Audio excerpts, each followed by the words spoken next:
just before 10:30. 3 times Grand Slam winner Andy Murray has broken down in tears at a news conference, saying the Australian Open next week might be the final tournament of his career because he can't continue to play through the pain after his hip surgery.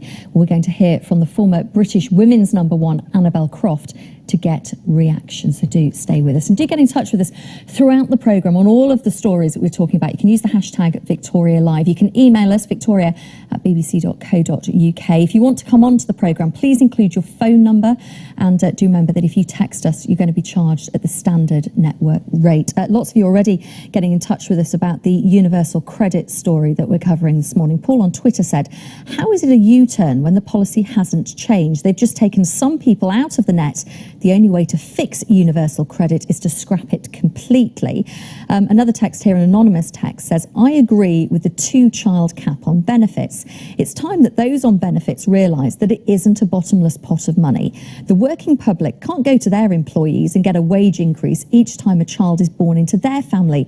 They have to learn to stretch their income to cover the extra costs. This is a decision that should be considered if you choose to have more children. And Agnes on Facebook says it's time to scrap it, that's universal credit, and start again.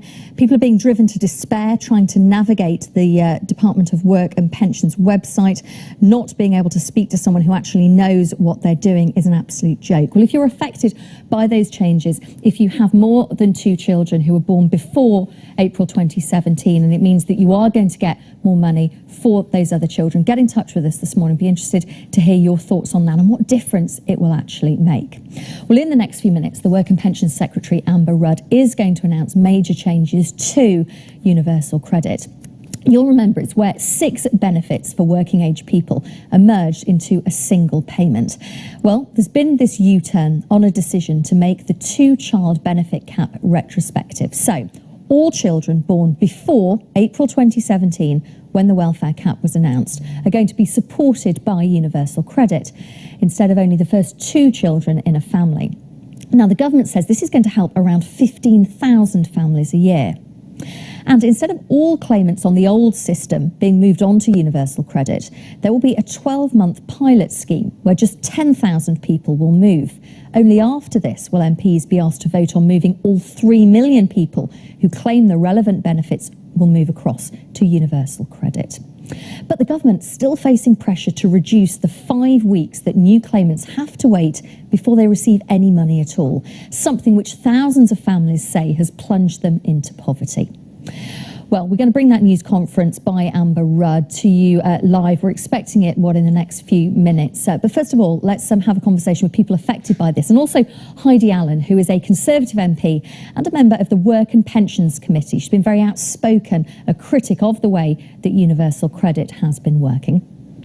Also with us is Maria Amos, who has been on universal credit since 2016. And she is going to speak to us in the next few minutes, but we're going to cross over now to Amber Rudd, who is speaking live at a job centre in London. Let's have a listen. With the principles of helping people into work, making work pay, and providing support in times of need. And I want universal credit to retain that support as we deliver it in practice. This means delivering it in a way that meets the needs of claimants who come from every conceivable background and each with the potential to achieve their ambitions. In welfare, there is no one-size-fits-all solution, and universal credit offers the opportunity to move away from that. It must treat individuals as individuals, and I will set out the first steps I will take to achieve that today. Our welfare system is based upon 3 fundamental principles. First, work. Those who can, should, and those who cannot should be protected from poverty. Second, work should always pay. And third, the system should be fair for the taxpayers who pay for it, and fair to those who receive it, and fair to future generations who do not deserve to become trapped in it. As a nation, I believe we all want a decent safety net. If you're facing a difficult moment in life, the state should be there to help you. Whether that's becoming unemployed, falling ill, or facing bereavement, Nobody should find themselves alone in desperate circumstances. But it is vital that people are supported by this safety net, not trapped beneath it. It is there to help people get through difficult times. It's not meant to be a mode of long-term subsistence for those who can work. For the vast majority of people, it is ultimately work, not benefits, which provides the route to a better life. And the welfare system should clear a path for that route, not block it. Work gives purpose, dignity, security, the opportunity to provide for your family, progress in earnings, and build a fulfilling life. In this respect, the old system was broken. It's why we had to reform it. Now, despite what some people suggest, the legacy system, 6 different benefits from 3 government departments, was not a utopia that we should return to.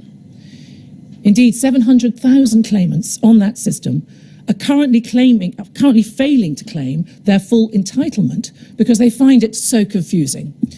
These people, some of the most vulnerable in society, are failing to receive on average £285 a month.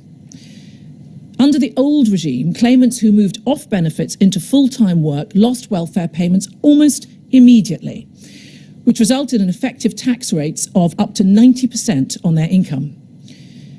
As an MP, I frequently met people who wanted to earn more, but were too scared to take on extra hours, knowing they'd have so little to gain. Now, we're going to keep an ear across the Work and Pensions Secretary, Amber Rudd, who is speaking at a job centre in London, making that announcement about universal credit. Any new announcements that she makes, we will bring to you here. But in the meantime, I want to introduce you to our guests who are with us. I was saying just before we cross to speak to Amber Rudd, Maria Amos is with us. She has been on universal credit since 2016 and has recently been having panic attacks because she's been told she needs to manage that online. She doesn't have access to a computer and is very concerned about that. We'll speak to her in a moment. Also with us is Emily Dorman O'Gowan. She is a single mum who went on to universal credit after losing her job following a car crash in June 2017. Emily, I want to begin by speaking with you, if I may. Tell me what your experience has been like going on to universal credit. Hi, Chloe. It's been absolutely terrifying. I'd like to pick up on something that Amber Rudd just mentioned, which was the protection from poverty for those who cannot work. That is exactly what is happening to those of us in a similar situation to myself. We are being thrown into poverty. From the moment that I went onto universal credit, I went into arrears on my rent, which is with a social housing group. It's affordable housing. I had a notice for repossession over my head for about 8 months of last year as a result. I had huge council tax arrears due to Valuation Office delaying my valuation by 2 years, and I was taken to court by the county council for that because I was unable to pay it on universal credit.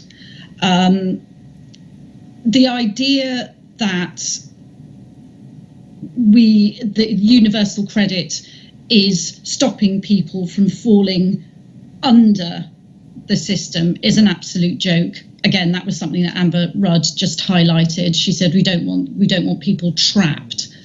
I'm trapped. There's just no question about it.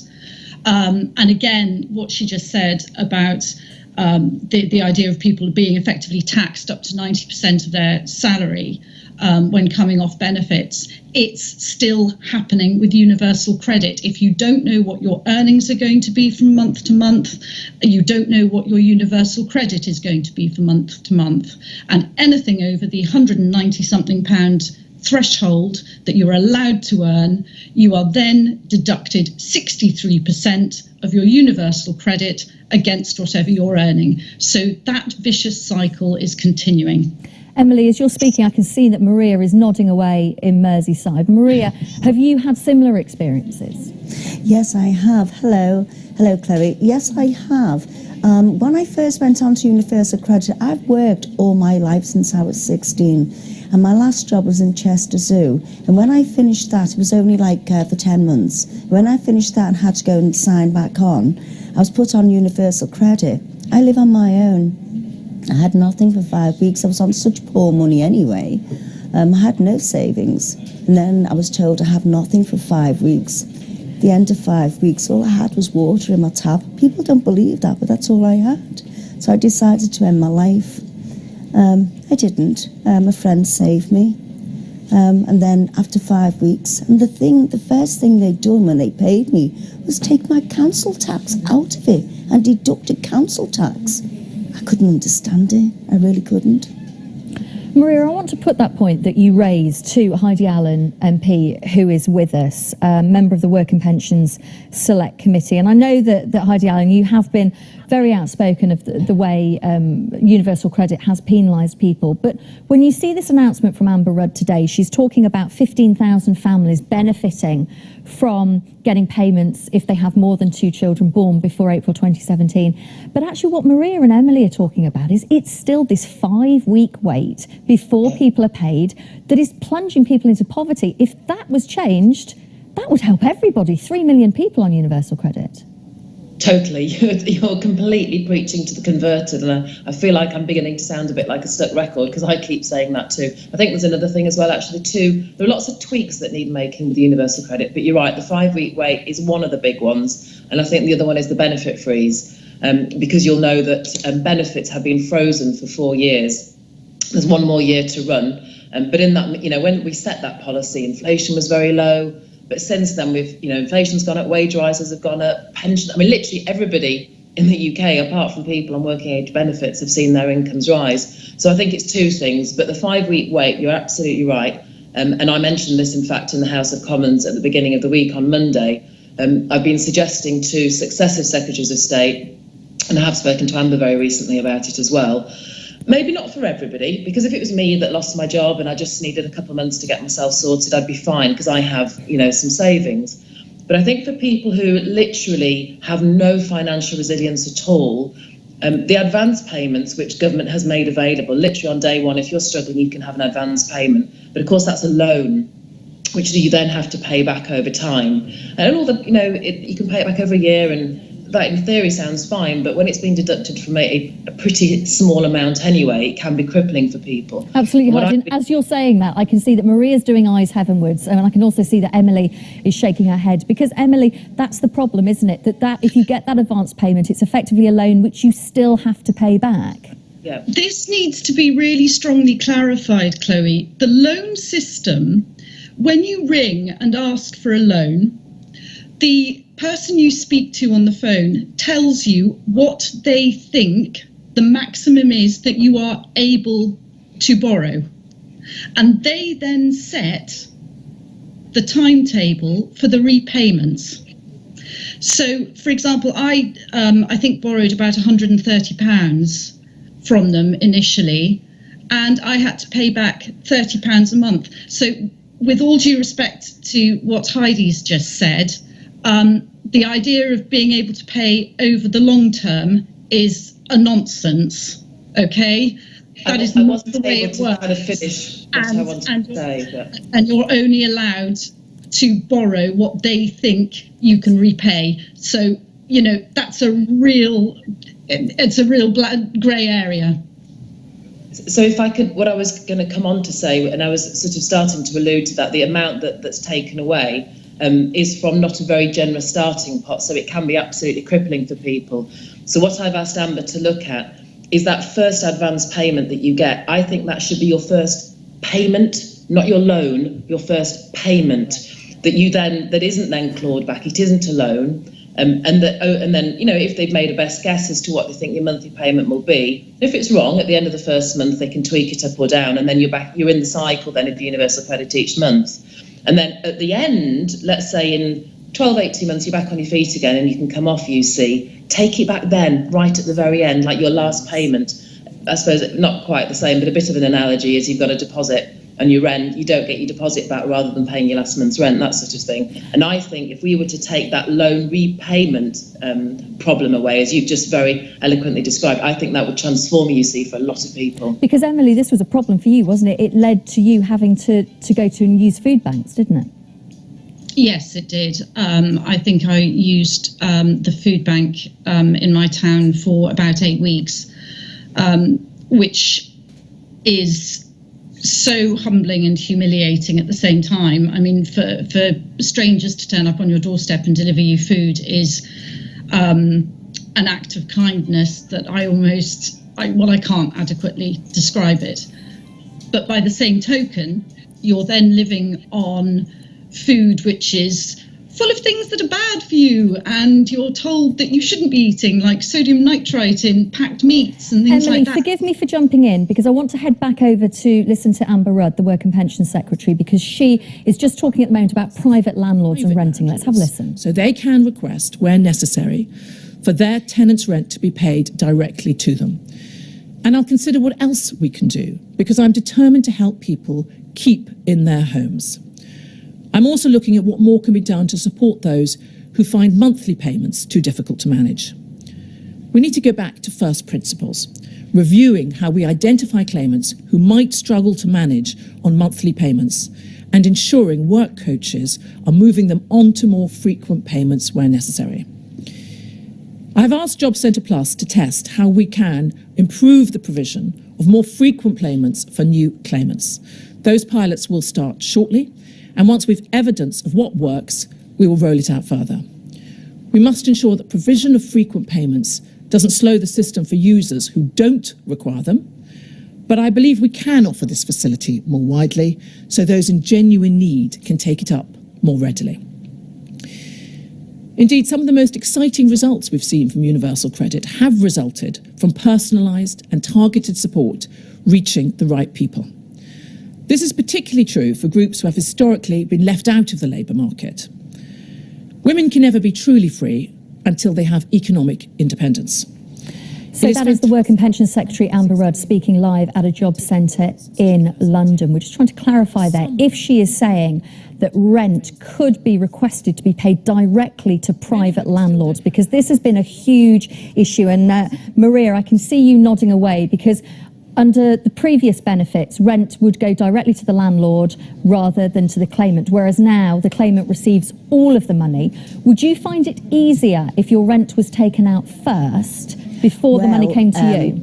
Well, where I live now, my rent automatically goes to my housing association. Because you're in social housing, and they do that currently for social housing, but not I'm in an private over 55s. Right, okay. But I also made sure that my rent went to them. If you give somebody a big amount of money, and people have issues, and you don't pay your rent, well, I don't ever want to be in that. So my rent automatically now, because I asked for it, to go straight there, you know? Do you And think so that would my be... rent is paid now, so there's a worry off my head then, you know? Yeah, that makes it easier for you. Emily, do you think it Certainly. would be beneficial if that rent was automatically taken out before it got to a claimant? This happened to me because of the notice of repossession that was hanging over me. Now, one of the first payments that I got from Universal Credit left me with less than £1,000 for a month, and I rang my social housing landlord and said to them, please can I pay you 400 instead of 520 this month, because that £120 would mean the world to me. And on the back of that, they just went straight to Universal Credit and said, get the payments direct to us. So I personally feel there's a massive question mark over the direct deductions process, because who needs the money more? The landlords or the council tax? Please. Or the individual who needs to be able to eat and wash and be warm and feel secure? Well, Emily, I can clarify that Amber Rudd, the Work and Pension Secretary, has just said that private landlords will be able to request that rent goes directly to them, which has been something that I know many people have been asking for. Heidi Allen MP, thank you for joining us. Thank you also to Maria Amos and also to Emily Dorman O'Gowan. If you're affected by that, if you are on universal credit and you're in private accommodation, would that help you if that money was taken out directly before it got to you? Get in touch with us. You can use the hashtag #VictoriaLive. Now, 4 working single mothers have won a High Court challenge over the Universal Credit Welfare Scheme, which they say has left them struggling financially because of the way their payments are calculated. Our correspondent Andy Moore is at the High Court. Andy, tell us more. Well, this 20-page judgment was delivered just a few minutes before Amber Rudd got on her feet to make that speech about universal credit today. So at the very least, certainly an embarrassment for the government. And what the High Court has decided that these 4 women will be allowed judicial review, so they will be allowed a full hearing of their arguments in this case. But essentially, in shorthand, the government has lost today and the women have won at least the first stage of this case. They argue there was a fundamental problem with the way universal credit was not working for them. They said they were losing hundreds of pounds because of the vagaries of the way salaries are paid. Sometimes they were paid on the 31st. If there was a bank holiday, they'd be paid on another date. That meant that sometimes they were paid twice in 1 month, and then their universal credit went down drastically. Sometimes it was cut back altogether.